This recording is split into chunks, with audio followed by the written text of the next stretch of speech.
Everybody, welcome back to, I believe, part 5 of the RecyclerView little mini-series within Season 1. In the last episode, we transformed the list from something basic to kind of looking like, a traditional scrolling list or some kind of like table layout that you might see elsewhere.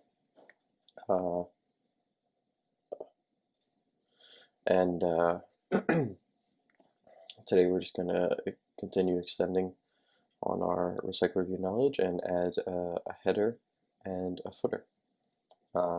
So in, I guess at the end of what we'd like to accomplish is have something that looks like this, right? Sorry, there's no graphic or visual representation of it, but the first list in the element would be a header, and then we loop through all of our elements, and then at the end of that we'll add a footer. So we'll see how to accomplish that pretty simply. But first thing we're going to need to do is create some more layout files for our particular the new view holders that we're going to be adding. So we'll just keep this simple and call this one view holder header. I'm basically just going to copy this text view here because it's going to be somewhat similar. Import these.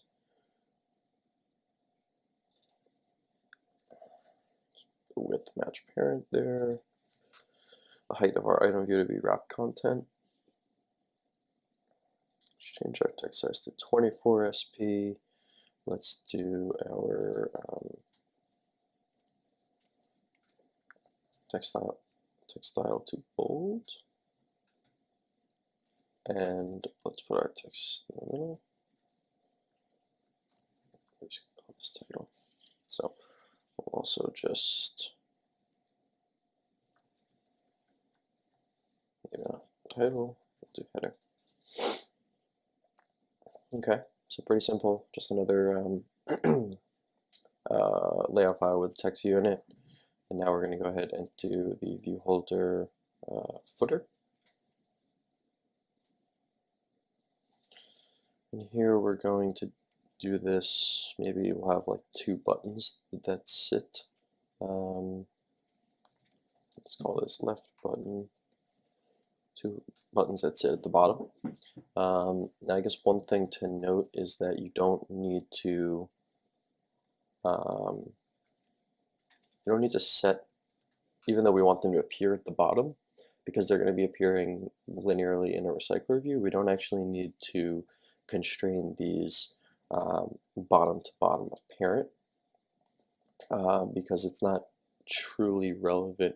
Like if it was all the way down here, it actually, there would be this massive gap between the top of this view and then the top of the button in the recycler view itself. So because it's a recycler view that we're using, we kind of need to think about how it's going to be laid out, not just like, oh, we want them at the bottom, so therefore we need to put it at the bottom. Like, no, in this case, it's actually not true. So we will just constrain.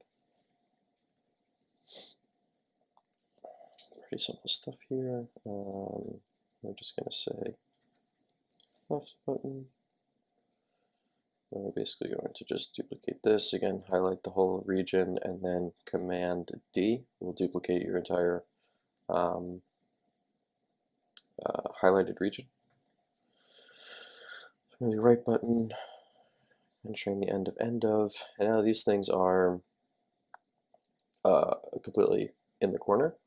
Like the left and right side of the screen, but we actually kind of don't want that. And by constraining the end of the left button to the start of the right button, you could see this left button immediately snap over. But if we do a similar thing where we constrain the start to the end of, so if we constrain the start of the, I gotta change the text, but if we change the start of the right button to the end of the left button, now they're kind of equidistant from, there's equal distance in here, here, and here. And there's actually a few attributes that you can set to change the way that these things are what we call chained together.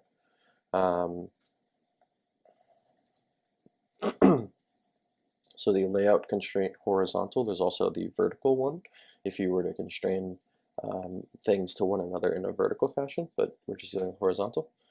And you see we have packed, spread inside, and spread.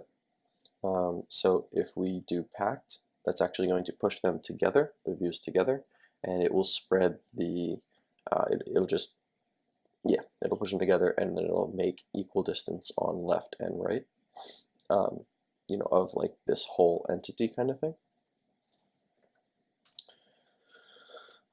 Spread is what it defaults to, and you know, basically just ensuring that there's equal distance between the view and then the views and then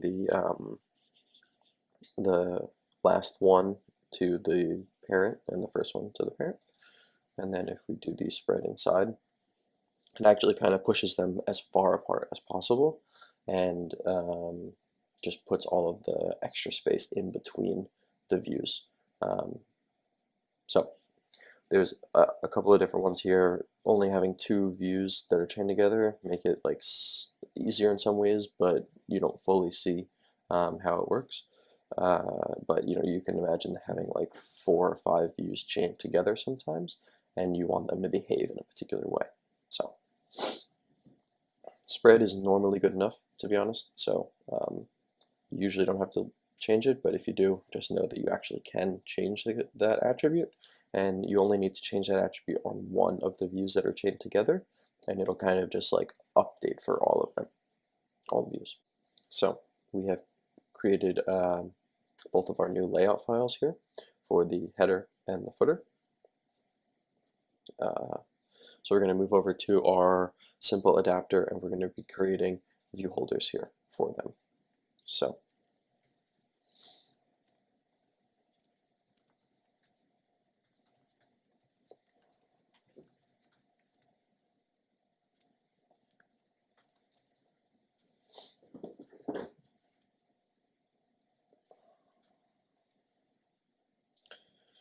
do the same exact thing, but change the layout file here. So we're going to have view holder header.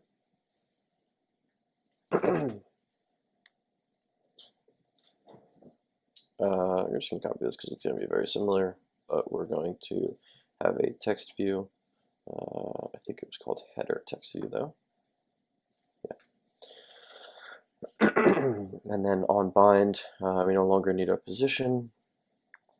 We no longer need our color information, so we are just going to cut all that out. And so we're just going to, again, that was Control G to kind of move, find anything else that the highlighted region matched. And now you kind of have 2 cursors. So it's just a simple way to refactor that in this case. So we're going to call this header text. It's going to be a very similar process here, where we actually just, you know, bind a basic string that we pass in. And then we're going to say simple footer view holder.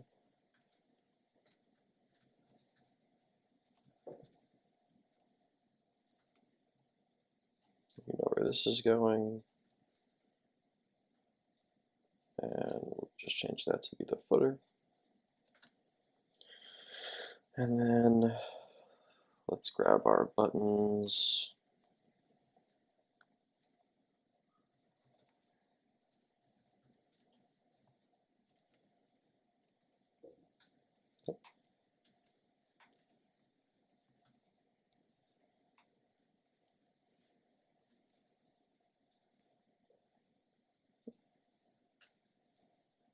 I'm just going to duplicate. Again, this is a pretty good example of this Control G functionality, because we're naming the variables the same as the IDs here. The IDs of the views. You know, that's kind of just like a quick and easy way to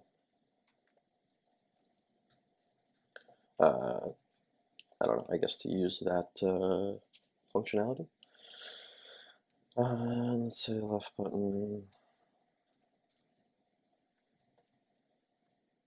I'm just going to make a log statement here, say left, and the fact that our button was clicked. Oh, sorry, not a period, comma. And then again, I'm just going to duplicate, and we're just going to say right button and change this to be right. Okay, so we now have our simple view holders here for the headers and footers. The headers and footers that match up to our new layout files that we've created here, and we're just going to go ahead and add these to the list.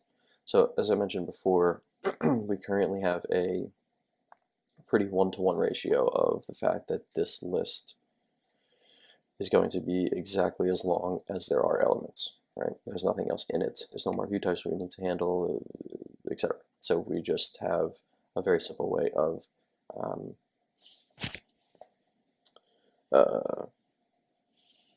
telling the adapter how many views it exactly has. But now we want to have the header and the footer at the beginning and end of the lists here. So in order to do that, the first step that we need to do is actually notify the item count to actually accept those.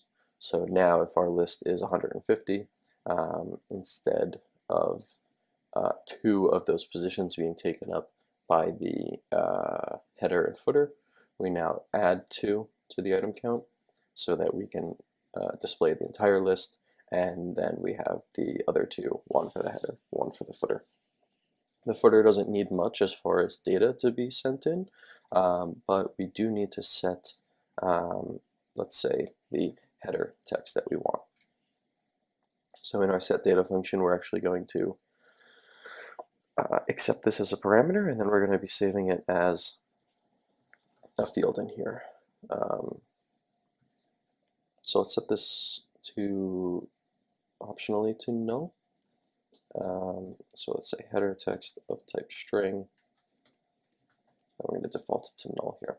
So if we didn't have this question mark here at the end of the type declaration, it would actually freak out and say that a non-null value, null cannot be assigned to a non-null value, right? So the question mark at the end of whatever type your variable is means that this field is optionally nullable.